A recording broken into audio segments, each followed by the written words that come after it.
Buenas tardes, profesor. Soy Cristian Herrera y junto a mis compañeros Ignacio Ibáñez y Óscar Vargas explicaremos el diseño de un sistema de riego. A continuación se presenta el organigrama con las funciones de cada integrante del trabajo. El riego. Inicialmente se dice saber qué es un riego, cuál es el procedimiento de una parte mecánica o manual de agua a un determinado terreno, con el fin de facilitar el crecimiento del cultivo. Existen diferentes tipos de riego, los cuales dependerán de la disponibilidad del agua y del tipo de cultivo a cosechar. Entre estos tipos de riego están riego por surco, consiste en un riego superficial mediante el cual el agua se traslada por gravedad por las zanjas o surcos formados entre las hileras del cultivo. Se utilizan menos elementos y su costo es menor. No hay control en la regulación del caudal y gasta mucha agua. El riego por aspersores. Consiste en conducir el agua mediante la pulverización de esta, humedeciendo el terreno, similar a las precipitaciones. Es afectado por el viento y necesita de elementos costosos y mantenimiento continuo. Riego por goteo. Consiste en conducir el agua dentro o sobre el suelo, permitiendo que se alcance la profundidad de las raíces del cultivo. Tiene un alto costo de instalación, su eficiencia es la mejor y mejora el crecimiento de los cultivos. Como grupo decidimos que el sistema que mejor se adapta al cultivo de tomates es el riego por goteo. Nuestro cultivo tendrá un predio de 5,64 hectáreas y está ubicado en La Palma, comuna de Quillota. Se debe considerar que la temporada de cultivo para su posterior cosecha será de agosto hasta marzo. El predio tendrá una superficie de 5,64 hectáreas, de las cuales se considerará 3 metros para libre tránsito en todo el contorno del predio, dejando una superficie para cosecha de aproximadamente 5,3 hectáreas, con un largo de 464 metros y ancho de 114 metros. La cantidad de las hileras estará dada por el ancho del predio, dado que las hileras serán en sentido horizontal aprovechando al máximo el terreno, y con una distancia entre hileras de 1,2 metros, dando un total de 95 hileras. La cantidad de plantas está dada por el largo del predio, considerando una separación de cultivo de 0,5 metros, obteniendo 928 plantas por hilera. Se tendrán un total de 88.660 plantas total. La evapotranspiración es la pérdida de humedad causada por el efecto de evaporación y transpiración de la planta. La evapotranspiración de referencia se usa como dato para determinar el caudal de diseño, para luego definir el equipo de riego más económico y que genera un mejor crecimiento potencial del cultivo. El coeficiente de cultivo es el factor de ajuste a la condición de cultivo que integra las diferencias entre el cultivo de referencia y el cultivo en estudio. Este depende del tipo de cultivo y etapa de desarrollo en que se encuentre. Para determinar el ETC, que es la demanda hídrica o cuánta agua se requiere, se debe definir qué es el ETO, el cual corresponde a la evapotranspiración de referencia de Quillota y fue obtenida del sitio web Sistema de Información Integral de Riego, el cual se definió como el valor medio diario, el cual nos otorga un valor de 4,95 milímetros por día. El coeficiente de cultivo es variable dependiendo de la etapa de crecimiento del cultivo y se utilizará el correspondiente al cultivo de tomate. Estos datos fueron obtenidos del Servicio de Programación y Optimización del Uso de Agua de Riego.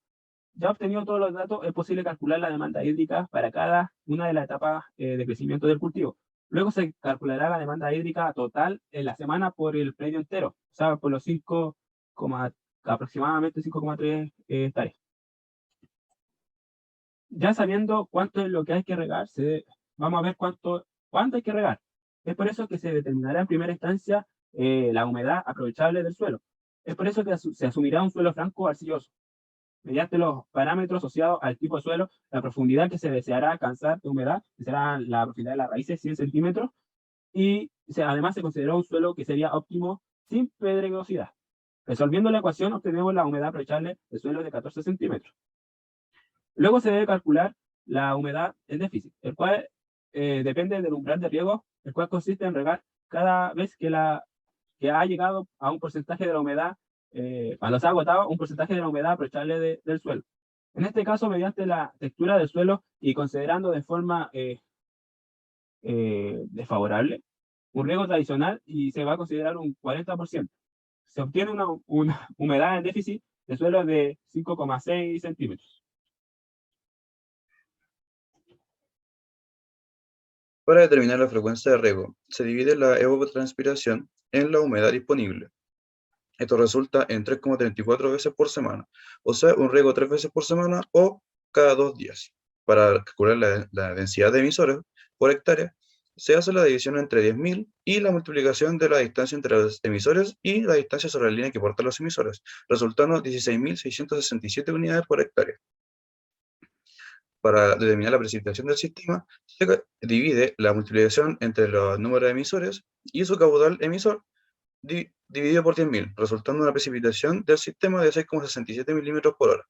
Para determinar finalmente el tiempo de riego, esta es la división entre la evapotranspiración y la multiplicación entre la precipitación y la eficiencia del sistema. Para este caso es en eficiencia del 90%, resultando así un tiempo de regado de 54 minutos, 3 veces por semana.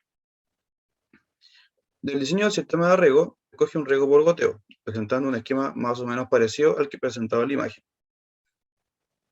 Los datos para el diseño son: el caudal de emisor son 4 litros por hora, la distribución de los goteros es 1 por planta y en total son 88.160 goteros. El caudal del sistema entero son 0,0185 metros cúbicos por segundo.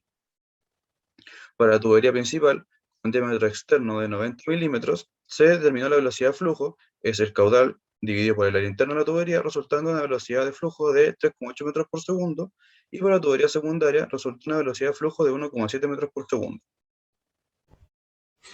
Para poder calcular el factor de fricción, debemos primero determinar el número de Reynolds, con la fórmula en pantalla, en donde V corresponde a la velocidad de flujo ya calculada, D el diámetro interno de la tubería también ya calculado, y Phi es la viscosidad cinemática del agua.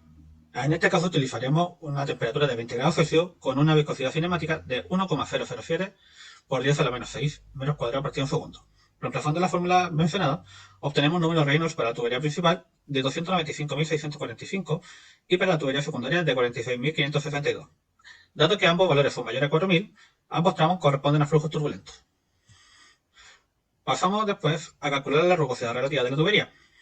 Esto se ocupa utilizando la rugosidad absoluta del elemento de la tubería partido en el diámetro interno de esta. En el caso del PVC, este valor corresponde a 0,0015 milímetros con el diámetro interno ya calculado de ambas tuberías. Reemplazando estos valores, obtenemos que para la tubería principal la rugosidad relativa es de 1,89 por 10 a la menos 5 y la tubería secundaria de 5,37 por 10 a la menos 5. Al ser estos valores demasiado bajos, los vamos a aproximar al nivel más cercano del diagrama de Moody, es decir, de 0,0001. Intersectando los valores obtenidos en la gráfica de Moody, obtenemos un factor para la tubería principal de 0,014 y para la tubería secundaria de 0,021. Con estos valores reemplazamos la fórmula vista anteriormente de Doss y Weisbach, en donde tenemos una pérdida de carga para la tubería principal de 59,07 metros, mientras que la tubería secundaria representa una pérdida de carga de 6,11 metros.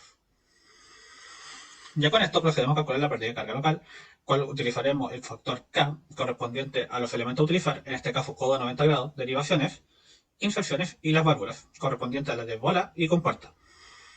También añadiremos la pérdida de carga correspondiente al filtro de malla y a los goteros. El filtro de malla de 1,5 metros columna de agua, mientras que los goteros de 0,35 metros columna de agua. Reemplazando los valores, obtenemos una pérdida de carga local total de 14,25 metros columna de agua. Acá se puede ver un resumen en donde tenemos la sumatoria de la pérdida local de la tubería principal y la secundaria de 65,18 metros columna de agua, la pérdida local ya mencionada, lo que nos da un total de 79,43 metros columna de agua.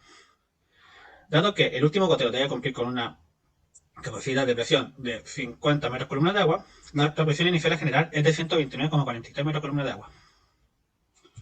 Ya con estos datos procedemos a realizar el dimensionamiento de la bomba, teniendo en consideración la carga de presión que debe aguantar.